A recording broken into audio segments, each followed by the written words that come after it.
Welcome to the deep dive. Today, we're taking a refreshing plunge into the world of popular white wines. Yeah. Let's be honest, standing in front of a wall of white wine, it can feel a bit like being lost in translation, right? Oh, absolutely. Chardonnay, Sauvignon Blanc, Pinot Grigio. Like, what's the real difference, and how do you pick one you'll actually enjoy? Exactly. It's like navigating this huge, complex family tree. They might all be related, white wines, but each one has its own really distinct personality. hmm And that's exactly what we're going to try and explore today. Precisely. Our mission, well, it's pretty simple. Yeah. Give you a shortcut to understanding some key white wine varieties. Yeah. We want to demystify what they taste like, in a way that makes sense. So your next wine selection feels less like a gamble. Right. More like a confident choice. Exactly. Our guide for this exploration, a fantastic article from Wineful Living called 12 Popular Types of White Wine and What They Taste Like. Great source. So where do we begin our tasting journey? Let's start with a real icon, Chardonnay.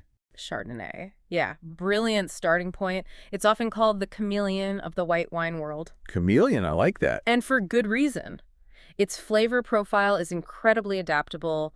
It's heavily influenced by both the climate where the grapes grow and the winemaking techniques, especially oak. Right. The article gives a perfect example. Like, think about a California Chardonnay. It can be rich, buttery, maybe those lovely vanilla notes. Classic profile for some. That's often the oak barrels, right? Often, yes. Oak aging plays a huge role there. But then you taste a French Chablis, also 100% Chardonnay, and it's just completely different. Crisp, flinty sometimes, maybe hardly any oak at all. Exactly. It's a stark contrast. What makes that difference so dramatic? Well, a lot of it comes down to the environment, the terroir, and the winemaking philosophy. Okay. Warmer climates, they tend to give you riper fruit, more tropical notes. And those flavors can then be amplified by oak aging, leading to those buttery vanilla characteristics you mentioned. Gotcha. Cooler climates, like Chablis, they produce grapes with higher acidity, more subtle fruit. And the winemakers there, they often want to preserve that freshness. So less oak intervention. Minimal or none, often. So on the palate, you really experience that range. From creamy and full-bodied, often with those oak flavors, to something much leaner, crisper, more mineral-driven. And the smells. What aromas should you look for? Well, they can span from, like, apple and pear to those vanilla and toasty notes if it's oaked. You might even get a touch of lemon zest. Body-wise, it's generally medium to full. Okay. And food pairings. The article suggests richer things like roasted chicken, salmon, creamy pasta.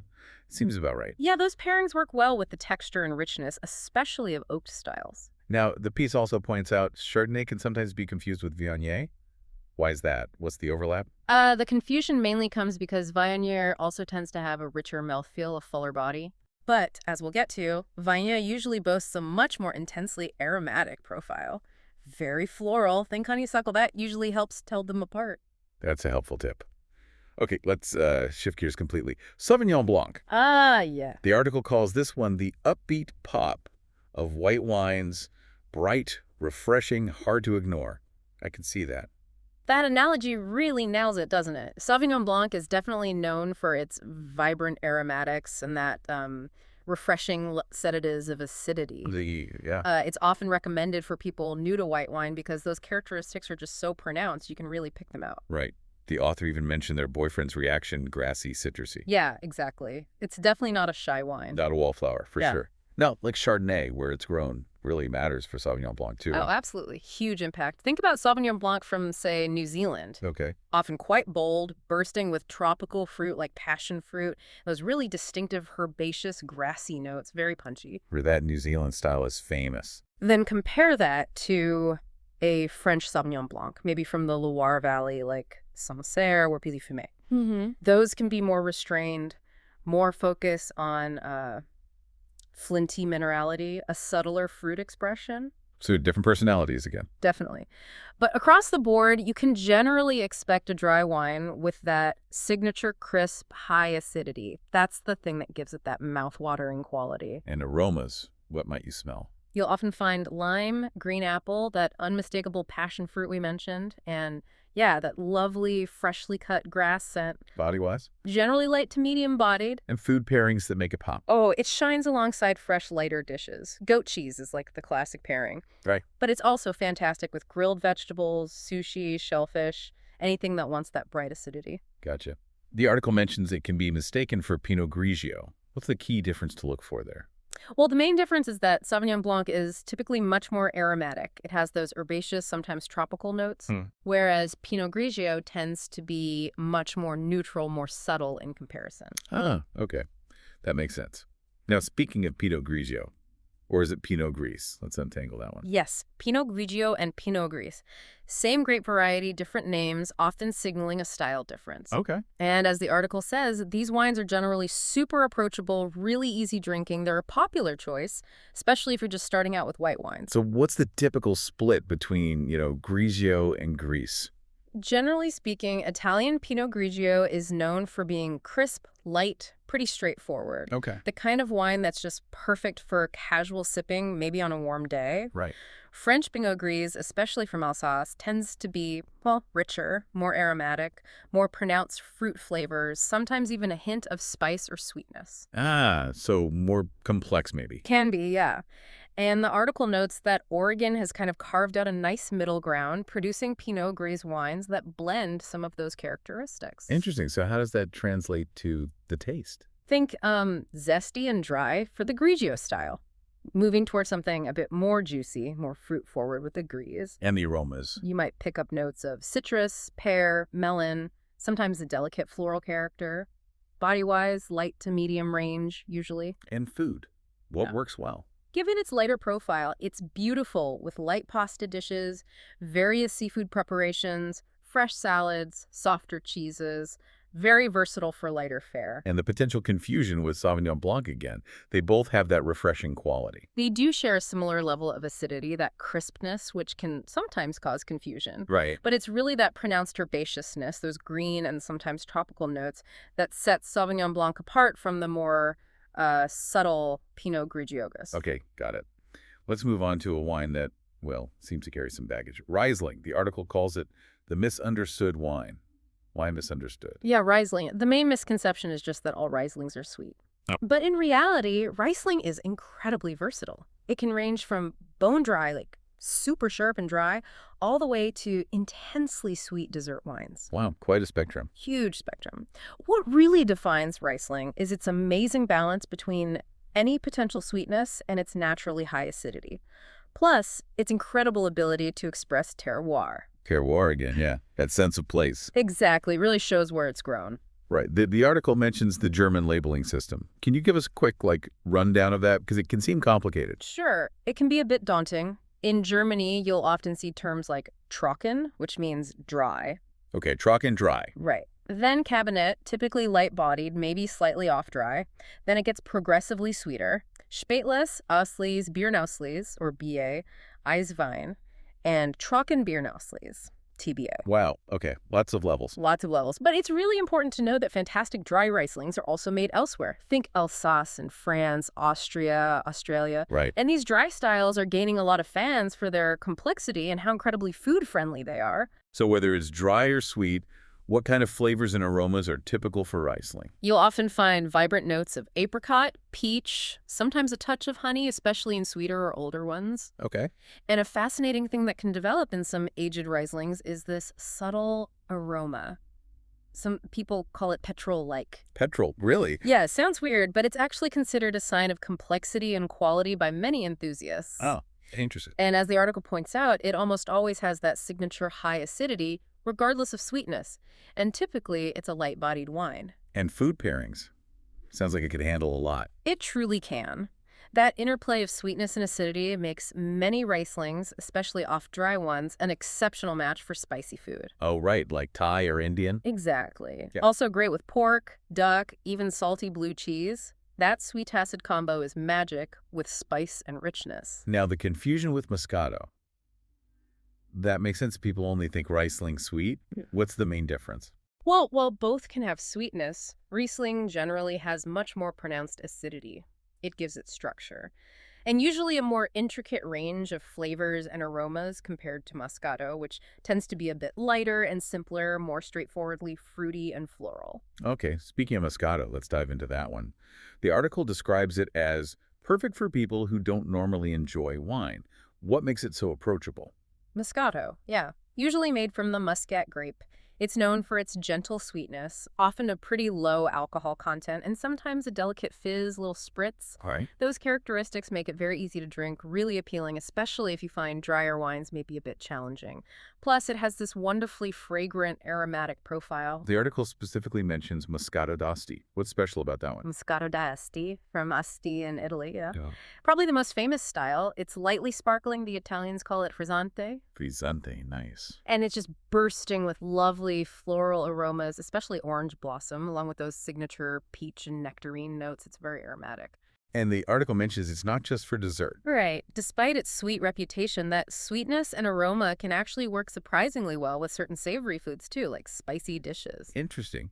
So if you're taking a sip, what should you expect? Taste, aroma. Expect that noticeable but usually gentle sweetness, that light, refreshing fizz in styles like Moscato d'Asti, a lower alcohol level, often around 5–7%. Okay. And the aromas will be dominated by those beautiful orange blossom, ripe peach, juicy nectarine smells. Definitely a light-bodied wine. And food pairings that might surprise people.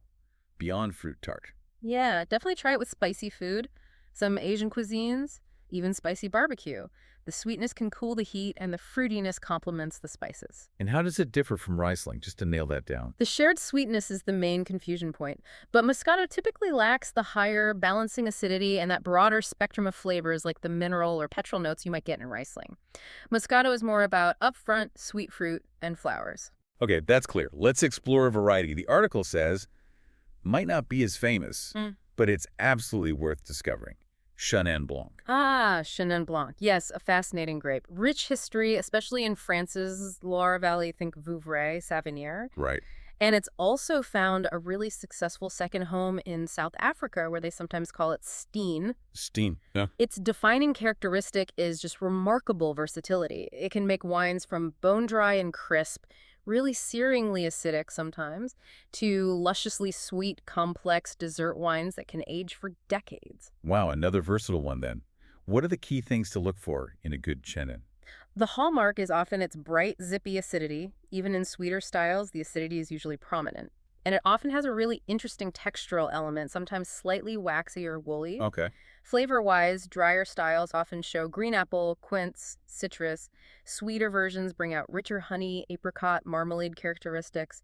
Its adaptability makes it fantastic with food. That versatility sounds great. What about the aromas? You might detect quince, that crisp apple again, warm honey, maybe chamomile or other delicate floral hints. It tends to be medium-bodied. And food pairings that highlight that versatility. Oh, it's great with a diverse range. Roast chicken is lovely. Flavorful curries, especially slightly off-dried Chenin. Even some creamy cheeses work well. The article mentions potential confusion with Chardonnay again. Key difference. Right. While both can have some richness, Chenin Blanc typically has a much more pronounced, vibrant acidity compared to Chardonnay, which can sometimes feel a bit softer or rounder, especially if oaked. Got it. Okay, let's move. So when we say spicy and floral, what specific smells are we talking about?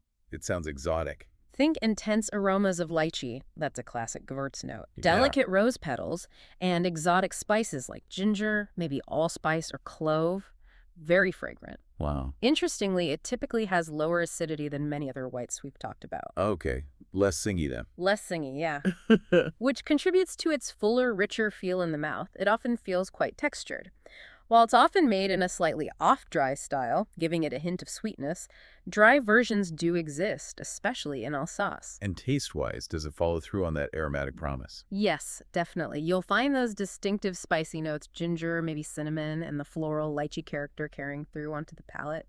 Often with that subtle sweetness in the off-dry styles, body is usually medium to full. What kind of food can possibly stand up to such a distinctive wine? Its aromatic intensity and that touch of sweetness make it a fantastic partner for equally flavorful dishes. Think Thai curries, Indian food. Right, matching intensity. Exactly. Also works well with rich cheeses, pungent ones sometimes, and even things like ham or smoked pork.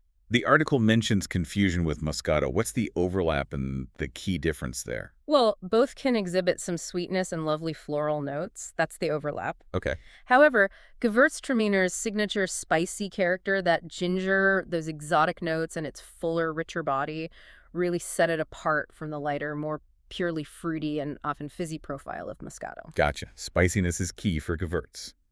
Now let's head to the coast with Albarino. The article calls it Spain's coastal treasure. Sounds lovely. It is lovely. That's a perfect description. Albarino, which you also find in Portugal as Alvarinho. Right. It truly captures the essence of the sea. Yeah.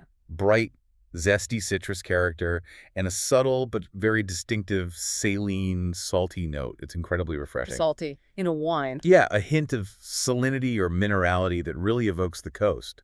It makes it incredibly food-friendly, especially with seafood. It's a dry, white wine. So what is it about Albarino that makes it such a great match for seafood then? That saltiness. Partly the saltiness, yeah. But also its crisp dryness, moderate alcohol, and that lively, zingy acidity. It just cuts through the richness of seafood beautifully. And that subtle salinity really complements the flavors of the ocean. Oysters, clams, grilled fish. It's primarily grown in Rías Baixas in northwestern Spain, right on the Atlantic. That maritime influence really comes through as minerality. Makes sense. Aroma-wise, what should you expect? Think bright aromas of lime, juicy grapefruit, maybe some peach or apricot. And yeah, sometimes that subtle hint of a salty ocean breeze. It's usually light to medium-bodied. And for those trying to place it, what might it sometimes be confused with?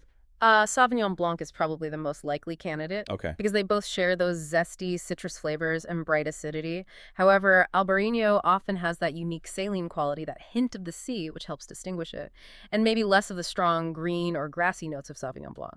Okay, that saline note is the clue. Let's talk about a grape that almost disappeared but thankfully made a comeback, Viognier.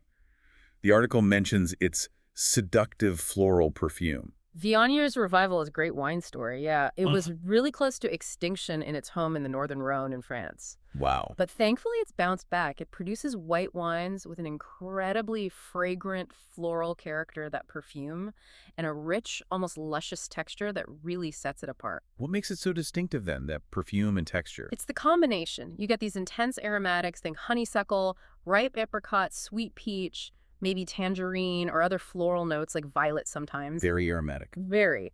But then combined with a surprisingly full body, unlike many aromatic whites that are light, Viognier has a certain weight, almost an oily or viscous feel on the palate. Interesting. So it feels substantial. It does. And it's usually made in a dry style, despite how fruity and floral it smells. So even though it smells quite rich and fruity, it's generally dry, not sweet. That's correct. The intense fruit and flower aromas can sometimes trick your brain into expecting sweetness, but the vast majority of Viogniers are fermented fully dry. Good to know. And what kind of food pairings complement this lush and aromatic wine? It works wonderfully with richer poultry dishes, like roast chicken or turkey, also pork.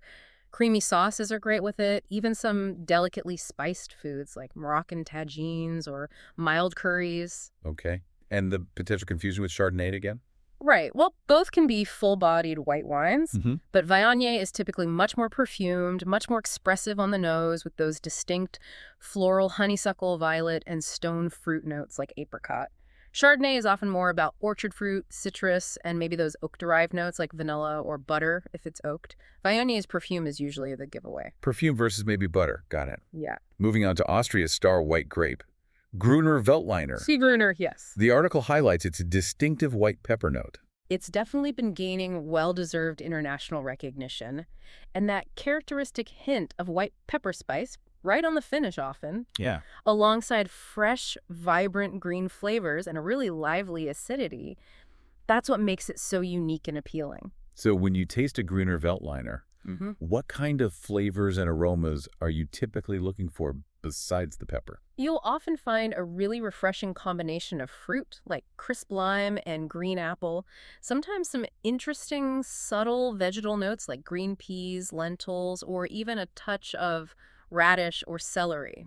Vegetal notes, okay. Yeah, it adds complexity. And then, of course, that telltale white pepper spice, especially on the finish.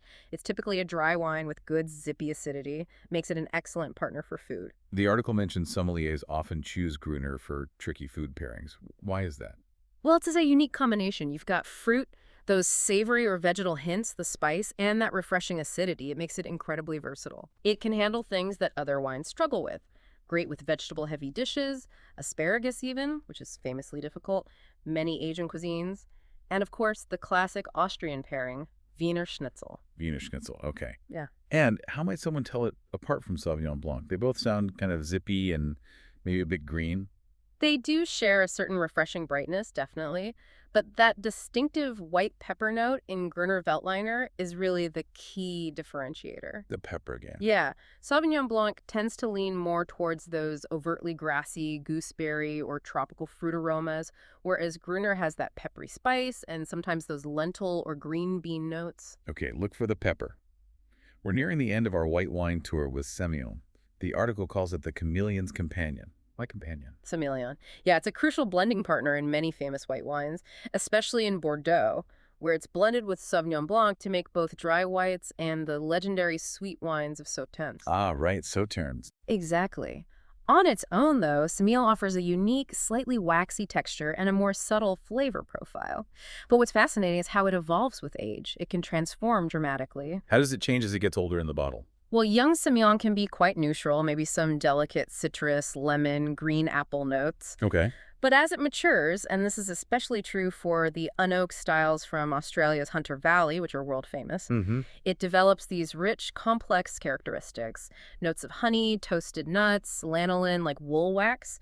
A really savory complexity emerges. It's quite remarkable. So it's a good choice for someone interested in seeing how white wines can age. Absolutely. That chameleon-like quality, as the article puts it, makes it very rewarding if you're interested in cellaring white wines and seeing that evolution. So taste and aroma, what's the summary? Expect that slightly waxy texture on the palate. Initial notes might be lemon, maybe melon or fig.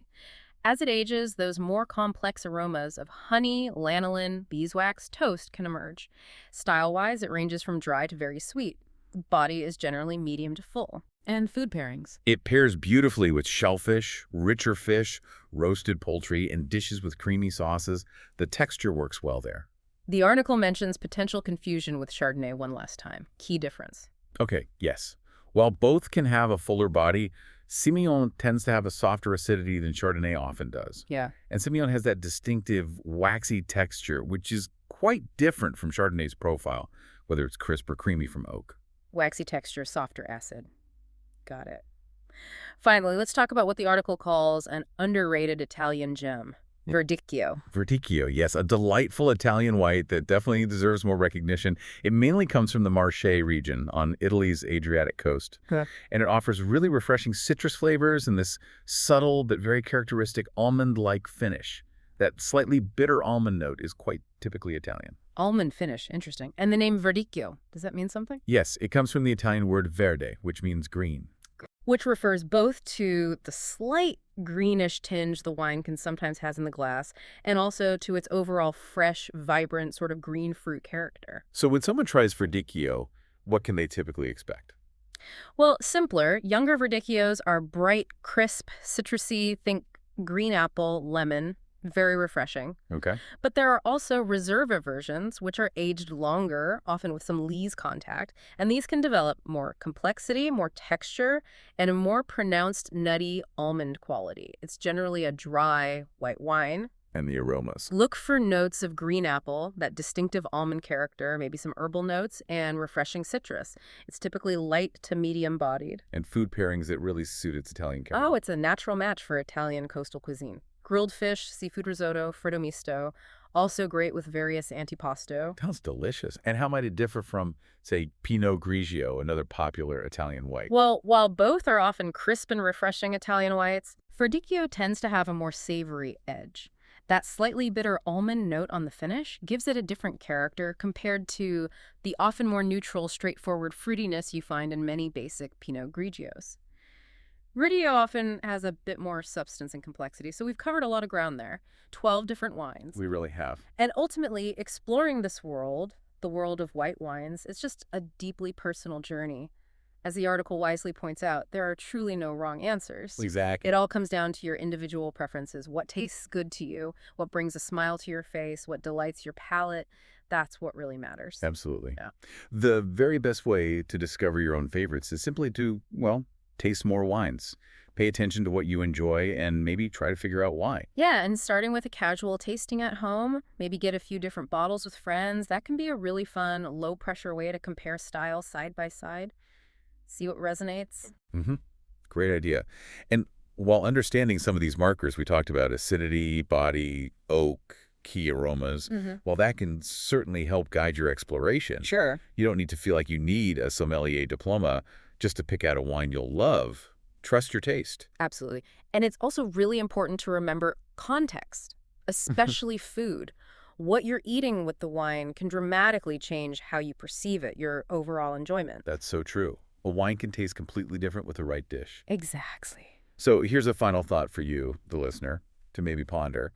Consider how just having a basic handle on these different white wine profiles, how that can unlock a whole new level of enjoyment and confidence when you're looking at a wine list or standing in that wine aisle. Yeah, it takes away some of the mystery, makes it more fun. Totally.